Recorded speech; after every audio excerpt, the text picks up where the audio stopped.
Horror సినిమాలకి సరైన buzz లేదు, సరైన స్టోరీస్ లేవు అంటూ ఉంటారు బయట. ఆళ్ళకి తెలియని విషయం ఏంటంటే, రియల్ ఇన్సిడెంట్‌ని బేస్ చేసుకొని ఒక చిన్న పాయింట్‌తో చాలా పెద్ద హర్రర్ సినిమా తీయొచ్చని తెలీదు. కార్తీక్ దండు గారు ఆయనే మన 'Virupaksha' movie director.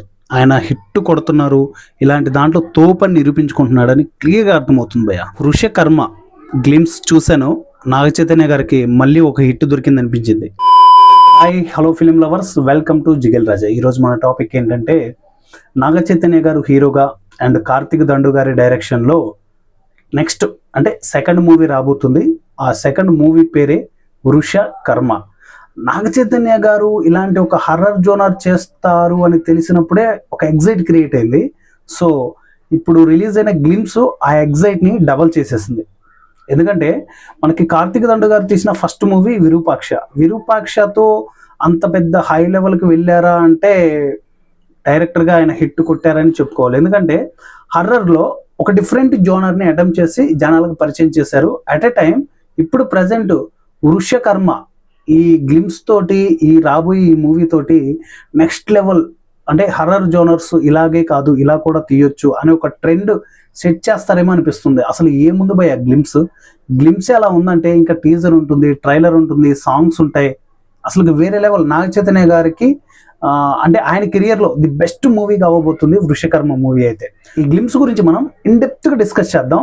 Pin to pin video skip చేయకుండా ఎండింగ్ వరకు చూడండి, చాలా ఇంట్రెస్టింగ్గా ఉంటుంది. సో మనకి ఈ గ్లిమ్స్ ఓపెన్ అవ్వడంతో ఒక వ్యక్తి డ్రాయింగ్ వేస్తూ ఉంటాడు. ఆ డ్రాయింగ్ చాలా టెర్రఫిక్గా ఉంటుంది, అంటే డేంజర్గా ఉంటుంది. ఆ డ్రాయింగ్లో ఉన్న పర్సన్ కూడా ఆ డ్రాయింగే అసలు కొంచెం భయానకంగా ఉంటుందంటే ఆ వేసే విధానం అదంతా చూపిస్తున్నప్పుడు ఇంకా ఎగ్జైట్ క్రియేట్ అవుతుంది. సో ఫైనల్గా అయిపోయిన తర్వాత ఆ డ్రాయింగ్ వేసిన పర్సన్ బాడీలో నుంచి ఒక గబ్బిలం ఇలా బాడీ లోపటి నుంచి, పొట్ట లోపటి నుంచి, ఇలా గొంతు నుంచి బయటకు వచ్చేసి నోట్లోంచి బయటకు వెళ్ళిపోతుంది. ఆ షార్ట్ చూసినప్పుడు స్టన్ అయిపోయా. అంత బ్యూటిఫుల్గా డిజైన్ చేశారు ఆ షార్ట్ని. సో నెక్స్ట్ ఇంకొక పర్సన్ నిలబడి ఉంటారు కార్ దగ్గర. ఆ పర్సన్కి ఇలా కంట్లో నుంచి వెళ్ళిపోయి వెనకాల బ్యాక్ సైడ్ నుంచి వచ్చేస్తుంది. అసలు షార్ట్స్ అసలు ఎలా కంపోజ్ చేశారండి బాబు. అంటే ఒక హర్రర్ జోనర్ని ఇంత డిఫరెంట్గా తీయొచ్చా అనే ఇలాంటి థాట్తో తీశారు అసలు. అంటే నాకు ఇది కేవలం హర్రర్ జోనరే కాదు, కొంచెం మైథలాజికల్ మిక్స్ చేసినట్టు అనిపించింది. అంటే గ్లిమ్స్ క్లైమాక్స్లో. సో అలా ఆ గబ్బిలం అక్కడ నుంచి వెళ్ళిపోయిన తర్వాత నెక్స్ట్ హర్రర్ విజువల్స్ ఉంటాయి కదా, అంటే కాలు ఇలా ఉల్టా తిరగడం కానీ, ఈ షార్ట్స్ అన్ని కూడా చాలా బ్యూటిఫుల్గా ఉన్నాయి. అలా ట్రావెల్ అవుతూ సో అలా గ్లిమ్స్లో మనం లీనమై చూస్తూ ఉన్నప్పుడు నాగ చైతన్య గారు ఎంట్రీ ఉంటుంది. నాగ చైతన్య గారు లుక్స్ అయితే మాత్రం చాలా బాగున్నాయి.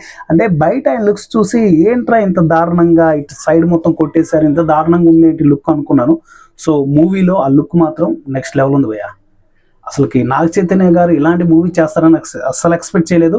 అట్ ఏ టైం ఆయనకి 2026లో చాలా పెద్ద హిట్, మామూలు హిట్ కాదు, ఒక హర్రర్ జోనర్లో ఇలాంటి డిఫరెంట్ కాన్సెప్ట్స్ అటెంప్ట్ చేశారు అంటే నిజంగా నాగ చైతన్య గారిని ప్రౌడ్ చేయాల్సిందే. ఎందుకంటే అంత అద్భుతమైన స్టోరీ తీసుకున్నారు ప్రస్తుతానికైతే.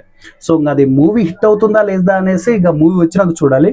సో ప్రజెంట్ అయితే బ్యాక్గ్రౌండ్ మ్యూజిక్ ఉంది భయ్యా, నెక్స్ట్ లెవెల్ ఉంది అసలు background music. And Naveen Solih గారు, ఆయన గురించి సపరేట్గా ఒక వీడియో చేయాలి.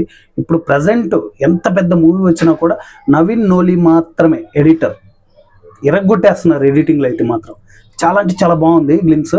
అండ్ అలా ట్రావెల్ అవుతున్నప్పుడు ఎండింగ్కి వచ్చేసరికి ఒక దేవాలయం, అంటే ఒక గుడి, ఆ గుడి ప్రాంగణం, అక్కడ మధ్యలో కొంతమంది పూజ చేస్తూ ఉంటారు. అక్కడ గ్లాసులన్నీ బ్లాస్ట్ అయిపోవడం, నాగ చైతన్య గారు పరిగెత్తుకుంటూ వచ్చి ఒక కత్తి తీసుకుని అలా గాల్లో ఉన్నప్పుడు సినిమా టైటిల్ కార్డు పడడం అసలుకి నెక్స్ట్ లెవెల్ ఉంది ఆ షార్ట్ కూడా. అంటే ఇది ఒక హర్రర్కి ఒక మైథలాజికల్ అంటే టచ్ చేశారేమో అనిపిస్తుంది. సో చూడాలి మూవీ రిలీజ్ అయిన తర్వాత అది మైథలాజికల్ మరి ఏం పెట్టారు ఏంటి అనేది చూడాలి. నేనైతే అంటే దెయ్యం ఉంటే దేవుడు ఉంటారు, అండ్ మనకి 'విరూపాక్ష' చూస్తే కూడా అదే జోనర్లో వెళ్తూ ఉంటుంది. అంటే ఒక సైడ్ దేవుని చూపిస్తూ ఒకవైపు దెయ్యాన్ని చూపిస్తూ, అంటే మూఢనమ్మకాలు వాటన్నిటిని బ్యాలెన్స్ చేస్తూ అసలు కార్తీక్ దండు గారు చాలా స్క్రీన్ ప్లే కానీ అవన్నీ కూడా చాలా అద్భుతంగా రాస్తారు భయ్య. సో నాకు ఈ గ్లిమ్స్ చూసిన తర్వాత ఇప్పుడు 'వృషకర్మ' ఈ మూవీ మీద కూడా ఎక్స్పెక్టేషన్స్ ఎక్కువైపోతున్నాయి. ఈ మూవీకి సంబంధించిన ఏ అప్డేట్ వచ్చినా కూడా ఇమ్మీడియట్లీ నేను చేస్తాను మన ఛానల్లో. సో ఇది గైస్ 'వృషకర్మ' గ్లిమ్స్ రివ్యూ ఎలా అనిపించిందో కింద కామెంట్లో తెలియచేయండి. ఇంతవరకు మన ఛానల్ని సబ్స్క్రైబ్ చేయకుండా ఉంటే ప్లీజ్ సబ్స్క్రైబ్. నెక్స్ట్ వీడియోలో మళ్ళీ కలుసుకుందాం. Thank you.